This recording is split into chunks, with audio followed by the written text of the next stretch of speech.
ബാലരാമപുരത്തെ panchayat ward അംഗം Shri KKM Sunil നമ്മളോടൊപ്പം ചേരുന്നുണ്ട്, വാർഡ് മെമ്പർ. ശ്രീ സുനിൽ, ഈ കുടുംബത്തെക്കുറിച്ച്, അതായത് ശ്രീതു ശ്രീജിത്ത് കുടുംബത്തെക്കുറിച്ച്, ദമ്പതികൾ, അവർക്ക് 2 മക്കൾ, അതിലൊരു കുഞ്ഞാണ് ഇന്ന് കൊല ചെയ്യപ്പെട്ടിരിക്കുന്നത്, അവരെക്കുറിച്ച് എന്തൊക്കെ കാര്യങ്ങൾ താങ്കൾക്ക് അറിയാം? സാർ, ഇവർ താമസിക്കുന്നത് എൻ്റെ വാർഡിലാണ്. ഇവരുടെ കുടുംബ വീട് മിടാനൂർ കുണം കുളവറ വിളാകം ഭാഗത്താണ്. അതായത് ഞാൻ താമസിക്കുന്ന വീട്ടിൽ നിന്നും കഷ്ടിച്ചൊരു 300 മീറ്റർ മാറി ഏലാക്കര ഭാഗത്താണ് അവരുടെ കുടുംബ വീടായിരുന്നത്. ഇപ്പോൾ ഒരു 3 വർഷമായി കോട്ടുകാൽ കുണം ജംഗ്ഷനിൽ വീടിൽ വാടകയ്ക്ക് താമസിക്കുന്നു. അതിനുണ്ടായ കാരണം എന്ന് പറയുന്നത്, ഈ കുട്ടിയുടെ മുത്തശ്ശി, അതായത് ശ്രീകല എന്ന രാഗിണി കോട്ടുകാൽക്കുടം മുത്താരമ്മൻ ദേവി ക്ഷേത്രത്തിൽ കഴകമായി ജോലിക്ക് കയറിയപ്പോൾ വെളുപ്പിന് 5 മണിക്ക് മുമ്പ് ക്ഷേത്രത്തിൽ പ്രവേശിക്കണമെന്നുള്ളത് കൊണ്ട് സൗകര്യാർത്ഥമാണ് വാടകയ്ക്കെടുത്ത് അവർ താമസത്തിലൂടെ വന്നത്. പക്ഷേ വളരെ മാന്യമായി കഴിഞ്ഞിരുന്ന ഒരു നല്ല കുടുംബമാണ്. വേറെ ഒരു ക്രിമിനൽ പശ്ചാത്തലമോ മറ്റ് അയൽവാസികളുമായിട്ടുള്ളൊരു വഴക്കിടുന്ന ഒരു സ്വഭാവമോ ഉള്ള കുടുംബാംഗങ്ങളോ ഒന്നും തന്നെയല്ല. പക്ഷേ ഇപ്പോൾ ഒരു 3 വർഷക്കാലത്തിനിടയിൽ ഒരു 2 വർഷത്തോളമായി ഇതിൽ ഈ മരിച്ചുപോയ കുട്ടിയുടെ അമ്മ ശ്രീതു ദേവസ്വം ബോർഡിൽ ഉദ്യോഗസ്ഥയായി ജോലിക്ക് കയറി എന്ന് പറഞ്ഞത് മുതലാണ് ഈ വീട്ടിൻ്റെ ജീവിതത്തിൻ്റെ താളക്രമം നമുക്ക് അറിയാൻ കഴിയുന്നത്. അല്ല, യഥാർത്ഥത്തിൽ ശ്രീതു ദേവസ്വം ബോർഡിൽ ഉദ്യോഗസ്ഥയായി കയറിയിരുന്നു, അവിടെ ജോലി വാങ്ങിത്തരാമെന്ന് പറഞ്ഞ് പലരിൽ നിന്നും അവർ പണം കൈപ്പറ്റിയിരുന്നുവെന്നും അങ്ങനെ ഒരു തട്ടിപ്പവർ നടത്തിയെന്നുള്ള ആക്ഷേപം അവരെ കുറിച്ചുണ്ട് എന്നും നാട്ടുകാരിൽ ചിലർ പറയുന്നതായി കേട്ടു. വസ്തുതയാണോ അത്? അത് വസ്തുതയാണ്. കാരണം ഈ കുട്ടി ഇവിടെ ആളുകളോട് പറഞ്ഞിട്ടുള്ളത്, എനിക്ക് 1 ലക്ഷം രൂപയിൽ കൂടുതൽ വരുമാനമുള്ള ഉദ്യോഗസ്ഥയാണ് ഞാൻ വിചാരിച്ചാൽ പലരെയും ജോലിക്ക് കയറ്റാൻ കഴിയും എന്നുള്ള ധാരണ പരത്തി ഇവിടെ പലരിൽ നിന്ന്, അവിടെ സുഹൃത്തുക്കളിൽ നിന്നൊക്കെ ചിലരിൽ നിന്ന് കാശുകൾ ആവശ്യപ്പെട്ടതും ചിലരിൽ നിന്ന് വാങ്ങിയതുമായും വളരെ വ്യക്തമായി എനിക്കറിയാൻ കഴിഞ്ഞിട്ടുണ്ട്. ശരി, അതേപോലെ തന്നെ അല്ല സുനിൽ, ഇതിനകത്ത് 3 മാസം മുൻപ് ഈ ഹരികുമാർ എന്ന ഈ കേസിലെ പ്രതി, അതായത് ശ്രീതുവിന്റെ സഹോദരൻ, അവർക്കിടയിലുള്ള വാട്സാപ്പ് ചാറ്റുകളാണ് നേരത്തെ ജോർജ് ജോസഫ് സാർ പറഞ്ഞതുപോലെ ഈ കേസിലെ പ്രധാനപ്പെട്ട തെളിവുകളായി പോലീസിന് മുന്നിൽ ഇപ്പോഴുള്ളത്. ഈ ചെറുപ്പക്കാരൻ, ഈ ഹരികുമാർ, 3 മാസം മുൻപ് ആലപ്പുഴയിലെ ഒരു ജ്യോതിഷിയുടെ, ഒരു ജ്യോത്സ്യന്റെ കൂടെ നിൽക്കുകയായിരുന്നു എന്ന് പറയുന്നു. ഇതിലെവിടെയെങ്കിലും ഒരു ബ്ലാക്ക് മാജിക്കിൻ്റെയോ മന്ത്രവാദത്തിൻ്റെയോ അല്ലെങ്കിൽ അന്ധവിശ്വാസത്തിൻ്റെയോ ഒരു ഘടകം ഇതിന് പിന്നിൽ പ്രവർത്തിച്ചിട്ടുണ്ടാകാം എന്നൊരു സംശയം ഈ വാർഡ് മെമ്പർ എന്ന നിലയിൽ താങ്കൾക്കുണ്ടോ? അങ്ങനെ അവർക്ക് ഏതെങ്കിലും തരത്തിലുള്ളൊരു ബന്ധമുള്ളതായി താങ്കൾക്ക് എപ്പോഴെങ്കിലും അറിഞ്ഞിട്ടുണ്ടോ താങ്കൾ? ഇല്ല സാർ, ഇതിപ്പോൾ ഞാനത് ഇപ്പോൾ കേൾക്കുന്ന സംഭവം, ഈ മരണവുമായി ബന്ധപ്പെട്ട് ഒരു ആശ്രമത്തിൽ പോയിരുന്നു എന്നൊക്കെ പറഞ്ഞു കേൾക്കുന്നല്ലാതെ ഇവർ ആശ്രമ ജീവിതം നയിച്ചവരാണ്, ഇതുവരെ ഞങ്ങൾക്ക് അതിനെക്കുറിച്ച് യാതൊരു അറിവുമില്ല.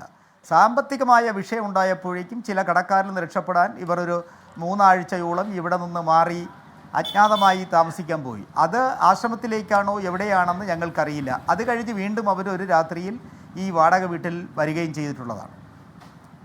ഈ ശ്രീതുവും ശ്രീജിത്തും തമ്മിലുള്ള യഥാർത്ഥ പ്രശ്നങ്ങൾ എന്തായിരുന്നു? അതിൽ ഏതെങ്കിലും ഒരു ഘട്ടത്തിൽ ആർക്കെങ്കിലും ഇടപെടേണ്ടി വന്നിട്ടുണ്ടോ? കാരണം അയാൾ വല്ലപ്പോഴും മാത്രം വീട്ടിൽ വരുന്ന ആളായിരുന്നു എന്നാണ് പറഞ്ഞു കേട്ടത്. സാർ, ശ്രീതുവും അയാളുടെ ഭർത്താവും തമ്മിലെന്ന് പറഞ്ഞാൽ ഈ കുഞ്ഞ് ജനിച്ച് കുറേ നാളുകൾ കഴിയുമ്പോൾ തന്നെ ഇവർ 2 പേരും 2 വീടുകളിലാണ് താമസം. ഇവർ ഒരുമിച്ചൊന്നുമില്ല. ഈ ശ്രീതുവിൻ്റെ ഭർത്താവ് ഇവിടെ വന്നത് തന്നെ ശ്രീതുവിൻ്റെ അച്ഛൻ ഉദയൻ്റെ മരണവുമായി ബന്ധപ്പെട്ട് വന്നിരുന്നു. ആ മരണാനന്തര ചടങ്ങുകൾ 6-നോ 7-നോ നടന്നു. അന്ന് അത് കഴിഞ്ഞ് വീട്ടിലെ ആളുകൾ, ബന്ധുക്കളെല്ലാം കൂടെ ഇരുന്ന് കണക്കുകൾ പരിശോധിക്കുമ്പോഴേക്കും ഏതാണ്ട് 1/2 കോടിയോളം രൂപയുടെ ബാധ്യത, 50 ലക്ഷത്തിൽ പരം രൂപയുടെ ബാധ്യത ഉള്ളതായി മനസ്സിലാക്കാൻ കഴിഞ്ഞു. അതുകൊണ്ട് ആ ശ്രീതുവിൻ്റെ ഭർത്താവിൻ്റെ ആളുകൾ അയാളെ ഇവിടെ നിർത്താൻ തയ്യാറായില്ല. കാരണം നാട്ടുകാർ പൈസയ്ക്ക് അയാളെ വന്ന് കമ്പൽ ചെയ്യും എന്നുള്ളത് കൊണ്ട് നിർത്താതെ പറഞ്ഞു വിട്ടു.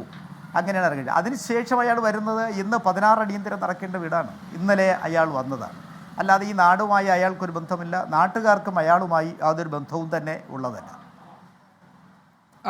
ഈ ശ്രീതുവും സഹോദരനും തമ്മിലുള്ള ഒരു അടുപ്പം അത് എങ്ങനെയായിരുന്നു? കാരണം അവർ സഹോദരൻ എല്ലാ സമയത്തും സഹോദരിയുടെ എന്തെങ്കിലും ഒരു ആവശ്യങ്ങൾക്കൊപ്പം നിൽക്കുന്ന ഒരാളായിരുന്നു. അങ്ങനെ ഒരു ഇഴയടുപ്പം സഹോദരങ്ങൾ എന്ന നിലയിൽ അവർക്കിടയിൽ ഉണ്ടായിരുന്നു. അത് നാട്ടുകാർക്ക് അറിയാമോ? തീർച്ചയായിട്ടും അറിയാം. ഇവരെ എവിടെ പോയാലും അമ്മയും ഈ 2 മക്കളും അവളുടെ ശ്രീധുവിൻ്റെ 2 കുട്ടികൾ ഒരുമിച്ചേ പോകാറുള്ളൂ. ഒരു വിവാഹമായാലും ക്ഷേത്ര ദർശനം നടത്താൻ പോകണമെങ്കിൽ പോലും ഇവർ ഒരുമിച്ചേ പോകാറുള്ളൂ. പക്ഷേ ഇത്തരണത്തിലുള്ള ചാറ്റൽ ബന്ധവും കാര്യങ്ങളും നാട്ടുകാർ ഇന്ന് ഞെട്ടലോടെയാണ് കേൾക്കുന്നത്. കാരണം അങ്ങനെ ഞങ്ങൾക്ക് ഈ നാട്ടുകാർക്ക് യാതൊരു സംശയവുമില്ല അവരെക്കുറിച്ച്. അങ്ങനെ ഒന്നും ഞങ്ങൾക്ക് അവരുമായിട്ടുള്ള ഒരു സിംറ്റംസ് ഞങ്ങൾക്ക് കിട്ടിയിട്ടുമില്ല. അതുകൊണ്ട് ഞങ്ങൾക്ക് ഇതിനെക്കുറിച്ച് പറയാൻ നിവൃത്തിയില്ല. ഇന്നാണ് ഞാനും ഉൾപ്പെടെയുള്ളവർ അറിയുന്നത് ഇത്തരണത്തിൽ ഒരു ബാന്ധവം ഉണ്ട് എന്നറിയാൻ കഴിയുന്നത് ഇന്നാണ്. നമുക്കറിയില്ല ശ്രീ സുനിൽ, ഇതിലെന്താണ്, അത് പോലീസിന്റെ അന്വേഷണത്തിൽ കണ്ടെത്തുന്നതാണ്. അതുകൊണ്ട് നമുക്ക് അതിലൊരു ഫോർഗോൺ കൺക്ലൂഷൻ വേണ്ട എന്ന് എനിക്ക് തോന്നുന്നു. നേരത്തെ തന്നെ നമ്മൾ കാര്യങ്ങൾ തീരുമാനിക്കേണ്ട. പക്ഷേ അങ്ങനെ ചില സംശയങ്ങളിലേക്ക് വിരൽ ചൂണ്ടുന്നുണ്ട് ഈ കിട്ടുന്ന വിവരങ്ങൾ, തെളിവുകൾ എന്ന് നമുക്ക് അല്ലാതെ ചില അറിവുകളുണ്ട്, അത്രയേ ഉള്ളൂ.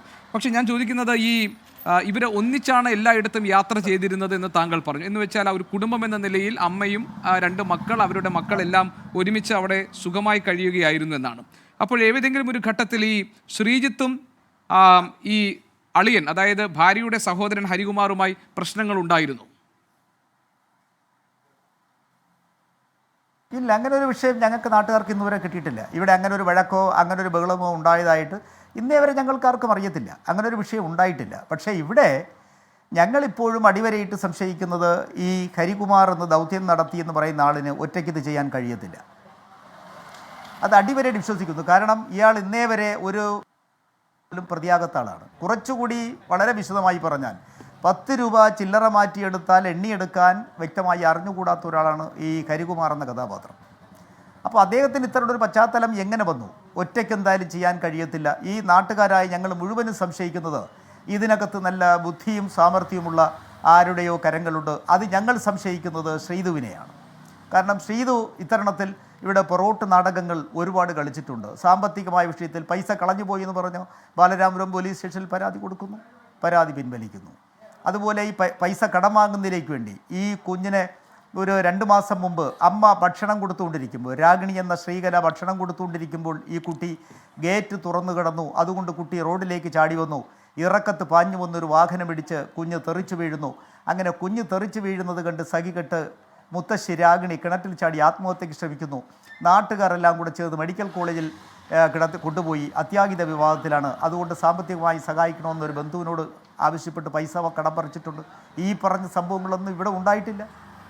അപ്പോൾ ഇതിൻ്റെ ബ്രെയിൻ ഞങ്ങൾ നാട്ടുകാർ അടിവരയിട്ട് വിശ്വസിക്കുന്നു ശ്രീധു തന്നെയാണ് ഇതിൻ്റെ ബ്രെയിൻ. ശ്രീധു അറിയാതെ ഇത്തരം കൃത്യം നടക്കില്ല എന്നുള്ളത് വളരെ യാഥാർത്ഥ്യമാണ്. ശരി.